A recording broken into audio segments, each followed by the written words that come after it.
Hi అండి. ఈరోజు నేను చిక్కుడుగాయ కూర ప్రిపేర్ చేశానండి.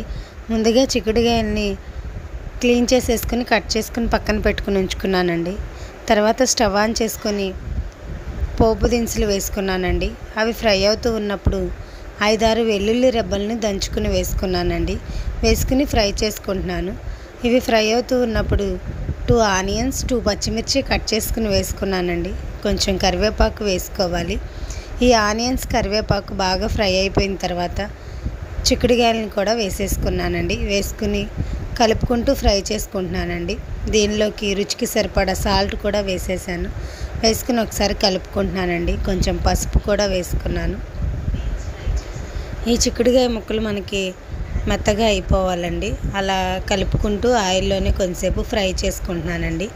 ఇవి ఫ్రై అవుతూ ఉన్నప్పుడు నేను టమాటాలు, చింతపండు ఏమీ యాడ్ చేయలేదు కాబట్టి ఎండిన మామిడి ముక్కల్ని వేసేసుకున్నానండి. 2 టేబుల్ స్పూన్స్ కారం కూడా వేసుకున్నాను.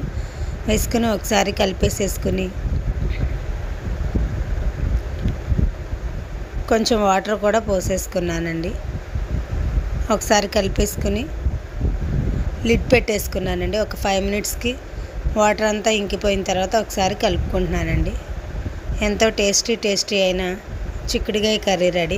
నచ్చితే లైక్ చేయండి, షేర్ చేయండి, సబ్స్క్రైబ్ చేయండి. Thank you for watching.